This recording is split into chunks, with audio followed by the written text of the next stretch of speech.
In 2002, the 10th woman in Florida state history was executed by lethal injection. This woman was a former escort who had taken the lives of 7 men before she was eventually found out and picked up on the highway in 1989. Today, we're taking an up-close look at the life of famous manslaughterer Aileen Wuornos. Her childhood has been described as if a psychologist was challenged to invent a childhood that would produce a serial monster. Aileen was born to young teenage parents who neglected her from the start. Her mom was a Finnish immigrant who abandoned her and her brother at the age of 4. At the age of 11, Aileen was trading special favors on elementary school playgrounds in exchange for cigarettes. We've also got Aileen's dad, who was a convicted prisoner. He took his own life in his cell when Aileen was just 13 years old. Aileen had never actually met her father. He was in prison when she was born. So after that, Aileen had to move in and be raised by her grandparents. Only 1 year after moving in with Meemaw and Pop Pop, Aileen's grandma passed from liver failure. So now all Aileen had left was her grandfather, who of course does very violent and inappropriate things to her. When Aileen was 15, she had to drop out of school to have her grandfather's friend's baby at a home for unwed mothers. After she had the kid, she finally duked it out with her grandpa once and for all and left to live in the woods in Michigan. Yeah, I bet pushing out a baby at 15 really gives you the courage to stand up to anyone after that. So Aileen gave up her baby for adoption and made money by doing intimate favors and committing petty thefts. When Aileen was 20, she hitchhiked to Florida, where she attempted to marry a 69-year-old dude named Louis. Louis Fell was apparently this successful businessman who was starting to relax into semi-retirement. He was also the president of a yacht club, so obviously Aileen was like, yeah, hell yeah, and moved in with him right away, and they got married. However, transitioning from a fast-paced life of crime to that of a quiet, demure trophy wife wasn't exactly cutting it for Aileen entertainment-wise. Clearly, Aileen needed to get out, so she started checking out the local scene in town. Aileen frequented a bar where she would often get into fights with patrons, which usually resulted in someone calling the cops. Little old Louis actually took out a restraining order on Aileen and claimed that Aileen often abused him and would whack him with his own cane. The two got an annulment after just 9 weeks of being married, and Aileen went back home to Michigan. Around that time, Aileen's brother suddenly passed from cancer, and she collected his $10,000 life insurance policy, so she was able to float for a little while. She used some of his money to cover the fees from a DUI she'd gotten, and then she used the rest of the money to buy a luxury car that she would then immediately crash after driving it under the influence. Once Aileen's brother's policy ran out, back to the land of gators and bath salts she went. She adjusted back to panhandle life pretty quickly and got arrested again for theft, serving a brief time for armed robbery when she stole $35 and a pack of smokes. She also went back to a life of selling herself on the streets to survive. Aileen's crimes began to escalate when she's picked up in 1986 when one of her customers reported that she pulled a weapon on him in his car and demanded he give her money. In 1987, Aileen moved in with this hotel maid named Tyra Moore, who would soon become her girlfriend and partner in crime. When Aileen met Tyra, it seemed as though she was happy for one of the first times in her life. But Aileen's sisters said they didn't think their sister was gay, and maybe that she turned herself gay because she just craved companionship and unconditional love from someone. Obviously, that's some very outdated but very real thinking for back then. While we know that sexuality is a spectrum and there's no such thing as turning yourself gay, I totally understand what they mean about being desperate for love, and these two were in it. These women lived in an RV together and sometimes like nomads. They'd crash on friends' couches, sleep in motels, or sometimes even in the woods together, but that was how they liked it. When Tyra found out that Aileen had been working along the highways in order to rake in a couple $100 a week, Tyra said she needed to stop. She thought it was dangerous and told her that there were other ways the two of them could make money, but Aileen didn't want to stop. She'd been selling her services on the side of the road for years now and had a few regular customers. Tyra also said that Aileen could sometimes embarrass her, like they'd be at the store and Aileen would start picking a fight with someone in line, and she'd start to raise her voice really loud and make a scene, and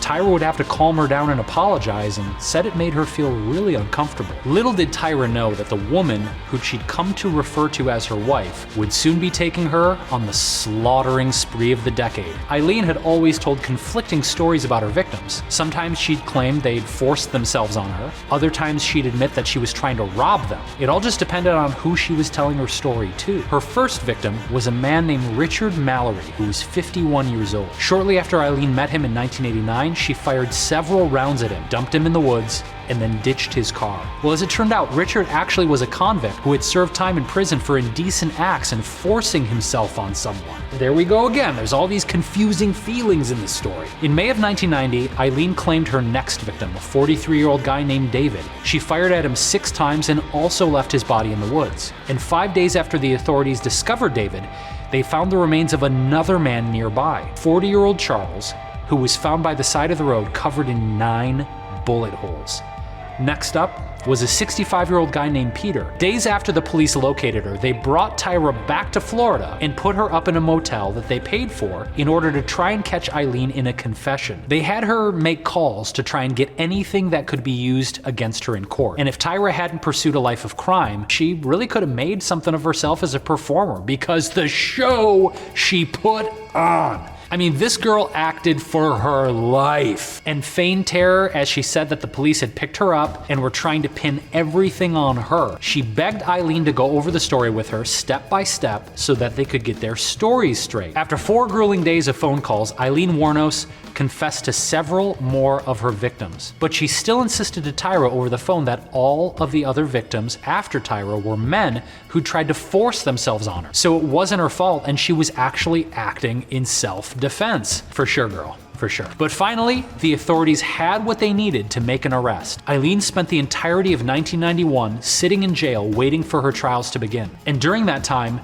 Tyra was fully cooperative in exchange for full immunity. Tyra and Aileen still talked on the phone often, and Aileen knew that her own lover had become a witness for the state. And for some reason, that didn't upset her. In fact, she almost seemed to love it. However, something Aileen wasn't exactly vibing with was being in confinement. It's pretty clear that Aileen definitely had some mental illnesses she was grappling with, and being locked in the same 4 white walls 24 hours a day wasn't exactly helping with that situation. Aileen started to believe that people were spitting in her food or contaminating it somehow. So she went on repeated hunger strikes and refused to eat meals when she knew certain people had been in the kitchen when it was made. When she finally went to court, her statements had become increasingly unhinged, and it really started to turn into a hot mess. Aileen claimed that the jail staff and other inmates were plotting against her and often yelled at her own lawyer. And like so many before her, Aileen did the classic move of firing her lawyer and asking the court if she could represent herself. And the court looked at her like a woman who'd suffered all her life, clearly had some mental disorders going on, and had no knowledge of the legal system, and said, "You know what?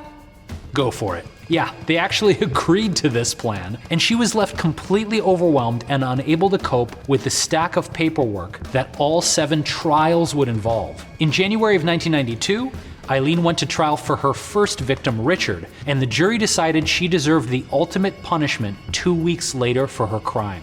Now, a month after that, she pleaded no contest to 3 more victims, and she was found guilty and sentenced to lethal injection for all 3. But unfortunately, when you receive capital punishment in America, that means you've got a long road ahead of you before you finally get to put in that order for your final meal. And Aileen was not too happy about that. 10 long years passed while Aileen awaited execution in Florida, but she was fading fast. Aileen had been diagnosed as a psychopath with borderline personality disorder during her trial, and after being left untreated, things really started to take a turn for the worst. In 2001, Homegirl petitioned the court to ask if her sentence could be hurried along. I mean, you gotta admit, this girl's got some style. She told them her living conditions were inhumane and that her body was being attacked by a sonic weapon of some kind, and she demanded a hearing. So the court appointed her a lawyer because obviously they're not going to make that mistake again, and he tried to argue that she was being irrational, but she wasn't having that. In court, on top of asking if they would